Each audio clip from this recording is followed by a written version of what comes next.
impossible. Impossible que Taika Waititi ait pu pondre ce film-là en se disant « c'est bon, j'ai fait un bon film ». Je parle même pas de l'aspect Marvel, Thor, super-héros. Non, juste de l'aspect film. C'est une mauvaise tragicomédie romantique.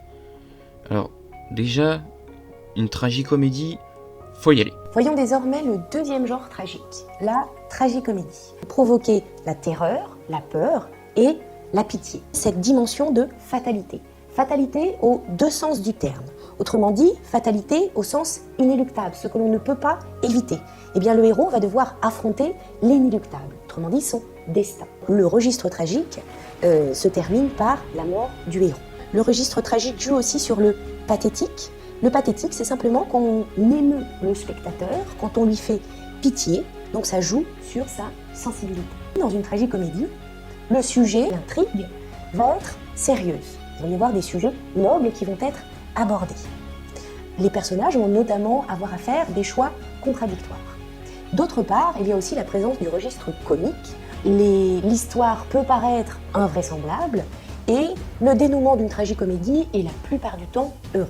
S'il y a une tragicomédie qu'il faut que tu retiennes, c'est Le Cid de Corneille. Nous partîmes 500, mais par un prompt renfort. Nous ne vîmes 3000 en arrivant aux portes. Romantique en plus ?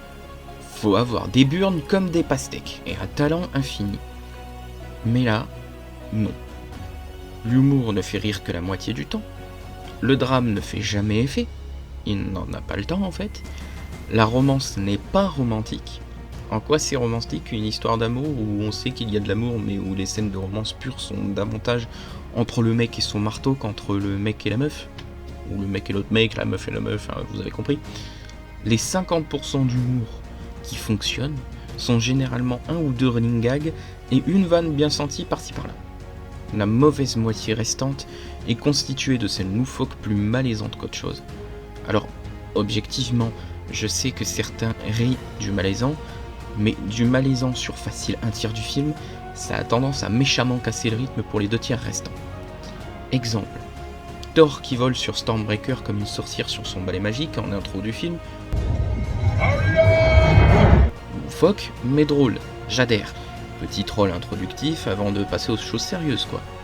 Mais Thor qui donne sa bière à son marteau, à un moment où il est censé être tiraillé entre le what the fuck, mon ex est devenu une déesse d'éclair et je l'aime encore, et le merde, l'autre psychopathe a enlevé des gosses, ici je sauve pas, j'ose même pas imaginer ce qu'il va leur faire. Pour quoi ? Pour mettre en scène un pétage de plomb mental ? Mais attends, moi je te le mets en scène. Thor arrête le vaisseau et se met à hurler sur le ponton parce que trop de pensées obsédantes mais contradictoires l'assaillent et qu'il n'est pas habitué à se poser des questions. On garde ainsi sa supposée débilité, mais on lui donne une première expérience de pas vers la sagesse. Et ce pétage de plomb donne lieu à un recalibrage de Valkyrie qui lui signifie que elle n'a même pas le luxe de pouvoir se demander si elle reverra son amour après son combat. Que c'est une chance et non une torture d'avoir des questionnements amoureux à résoudre une fois ses priorités accomplies. Pas de niaiserie, rien que de l'authenticité. Et puis soyons clairs, même sous le format tragicomédie romantique, il y avait moyen de placer de l'horrifique et du dramatique à une dose tellement plus forte, histoire que la sauce prenne. Le personnage de Gore avait ce potentiel à lui seul. Quand il embroche Valkyrie, comme par hasard, il le fait avec le foudre. Étrange. Avant de voir le foudre, moi je me suis dit, ouf, fallait bien une mort horrible via la nécrolame pour noircir un tableau qui n'attendait que ça. Et même pas, un rein en moins et c'est reparti, littéralement. Dans Thor Ragnarok, tous les potes de Thor se font trucider par une Hela énervée qui fait fonctionner la tragicomédie. Hela assure le tragique, Loki et Hulk le comique. Et ça marchait bien.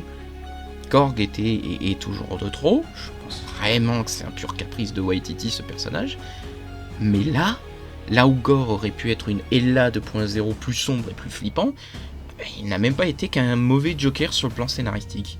Et ce alors que le personnage est accrocheur, et que Christian Bale est comme toujours un excellent acteur. Dans les trailers aussi, je voyais des images de Valkyrie en mode guerroyeuse, limite psychopathe. Au lieu de ça, elle est un personnage secondaire médiocre, toujours sur le plan scénaristique, tout en étant la seule à avoir le bon raisonnement lors de la scène face à Zeus par exemple. Zeus préfère parader que se comporter en dieu. Bah on le bolos et on repart avec ce dont on a besoin sans lui demander son avis dans ce cas. Résultat, seule scène d'action où le dramatique et l'émotionnel du personnage de Thor sont perceptibles et touchants. Parce que son héros, à lui, est tombé très bas dans son estime et que ça le rend malade. Ça tombe bien, parce que Thor m'a fait le même effet à moi. On pourrait presque croire que c'est voulu. Que Waititi voulait créer cet effet chez le spectateur. Mais pourquoi ? Pour qu'on comprenne le point de vue de Gore ? Bah le truc c'est que Christian Bale et le personnage de Gore se suffisent pour ça. Ou alors pour qu'on préfère le voir Thor passer le relais ? Bah allez, let's go, je suis partant. Ah ouais mais Mighty Thor elle est morte et Valkyrie reste secondaire. Donc en tout cas à la fin du film, Thor il est toujours OP et personnage principal. Hein. Qui prendrait le relais du Lord de Thor à la place de Thor alors ? Parce qu'il y avait du candidat à foison, mais au final, le seul encore en état de se battre en tant que dieu gardien, c'est toujours Thor. Jane est morte, Valkyrie est reine au foyer, Sif est estropié. Merde, putain, il l'avait fait revenir pour ça. Loki, occupé dans une série qui vaut 100 fois mieux que le film, ne reste que la fille de Gore que Thor prend sous son aile à la fin. Intéressant, mais ne sauve pas le film en lui-même.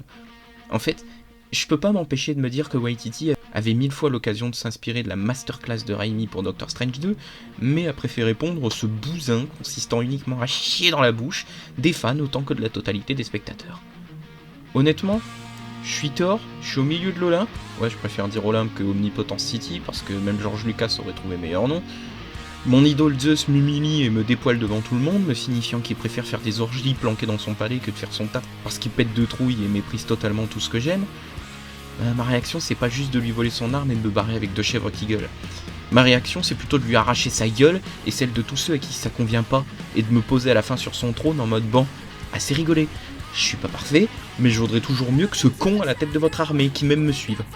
Parce que quant à Valkyrie, censé être en mode berserk psychopathe, Mighty Thor et un géant de pierre débile mais visiblement immortel à tes côtés, c'est pas vraiment 15 ploucs avec des plumes dans le cul, moins fort que ce gros lard de Zeus qui vont te faire flipper.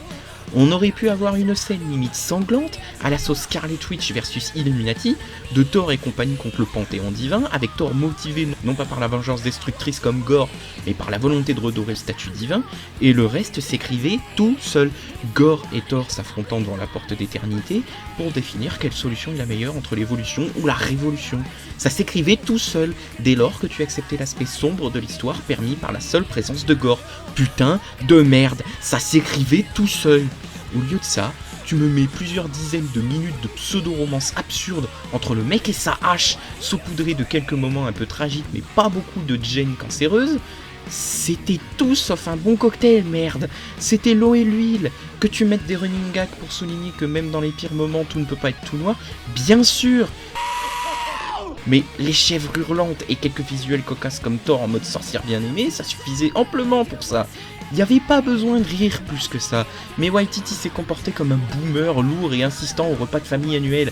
Il a fait une blague qui arrache un sourire parce qu'on s'y attend pas, et puis il a insisté avec sans savoir s'arrêter. Gore aurait dû être un véritable boucher des dieux, et pas juste un dégommeur de 3 pecnos. Valkyrie aurait dû être au moins une Valkyrie, si ce n'est la Valkyrie psychopathe teasée dans Thor 3 et dans les trailers du 4. Mighty Thor aurait dû être la relève guerrière de Thor, sa version 2.0, puisqu'ayant les mêmes pouvoirs mais avec un crâne bien mieux rempli. Et Thor aurait dû devenir, au fil du film, le digne fils de son père, le dieu quasiment tout-puissant qui se met à verser le sang à foison pour faire changer le monde, pour ensuite déposer les armes et laisser méditation et sagesse guider sa vie. Voilà, non pas ce à quoi je m'attendais, mais ce qu'il était possible et cohérent de faire avec ce que j'ai vu. Oh, et les gardiens de la galaxie, anecdotique. Ils auraient pu avoir de l'importance même en si peu de temps d'écran, mais au final, ils n'ont servi qu'à faire de l'humour, à 50% foireux là encore. Pareil pour le fils d'Heimdall, anecdotique, voire carrément incohérent. Pareil pour Nancy, cohérente puisque ça sera le cancer et que ce serait bizarre de pas la voir se la soutenir, mais inutile au film. Pareil pour Selvig. Lui, allez, on lui fait juste 30 secondes de vocal avec 5 secondes d'apparition de sa tête sur un écran de PC. Voilà. Au final, Jane est toute seule alors qu'elle ne devrait pas l'être. Malheureux et touchant, mais pas logique. Et le délire New Asgard, lieu touristique, blablabla, nique Waititi. À quel moment Valkyrie ferait de la pub pour un gel douche fils? Montrer de l'absurde dû à sa nouvelle vie de dirigeante sur Terre? Ok. Mais quel dirigeant fait précisément ce qu'on peut la voir faire là? Attraction touristique. Waouh! Même pour justifier d'un essor économique national, le tourisme était le plus mauvais choix. Genre, les Asgardiens, ils ont pas de connaissances et savoir-faire précieux pour la Terre? Mais bon, c'est sûr que quand on fait un film sans même connaître la filmographie de ses propres acteurs, oui, Waititi ne savait même pas que Nathalie Portman avait joué dans Star Wars 3 films sur 9, en tant que personnage semi-secondaire, en tant que réal de métier. On peut pas s'attendre à ce qu'il connaisse et respecte même juste un peu le contenu des comics. Il était en panne d'idées pour un méchant, il s'en est d'ailleurs plein. Il a regardé la bibliographie des comics, il est tombé sur Gore, et sans lire un minimum, il a dit « Ok, let's go, je pars sur ça », en ayant déjà ses idées de merde pour l'ossature de son film avant. En gros, Gore a été utilisé comme un méchant bouche-trou, alors que de base le personnage et l'acteur sont ouf. Et pour ça, Waititi, je t'ai détesté en sortant de la salle de cinéma. Non pas parce que je voulais un film comme je l'entendais, mais parce que tu m'as fait banquer plein pot pour aller me faire chier dans la bouche en tant que fan avec ton Thor dont les fans ne veulent pas. Sans déconner, en quoi c'est drôle qu'un mec verse de la bière sur son marteau, encore une fois? On m'explique? C'est quoi le but de la manœuvre avec un film comme ça? Construire quoi exactement? Non, parce que, n'en déplaise aux anti-Disney Marvel, Marvel est un univers au même titre que les romans de Tolkien ou n'importe quelle série à plusieurs saisons sur vos plateformes de streaming. Il y a une continuité logique à construire au moment de faire un film, oui. C'est pas du cinéma ça? Dans ce cas-là, la saga Seigneur des Anneaux et le Hobbit, c'en est pas non plus. Voilà, fin du débat là à mon avis. Donc excusez-moi d'apprécier que le personnage ici de Thor, peu importe l'interprétation que le réal en a, soit un dieu du tonnerre guerrier et censé avoir gagné en maturité et en sagesse au bout de 4 opus. Au lieu de ça, Love Story avec ma hache et mon marteau, littéralement. Waouh! Et Taika Waititi, qui n'aime pas l'idée de rendre publiques les scènes coupées parce que, pas coupées pour rien, frérot, t'as coupé des scènes de réflexion et de morale pour laisser en parallèle chaque putain de scène des chèvres qui hurlent. Même pas, t'en aurais enlevé une ou deux, juste, tu sais, pour pas abuser. Mais les scènes les plus sérieuses, ça non, il faut enlever.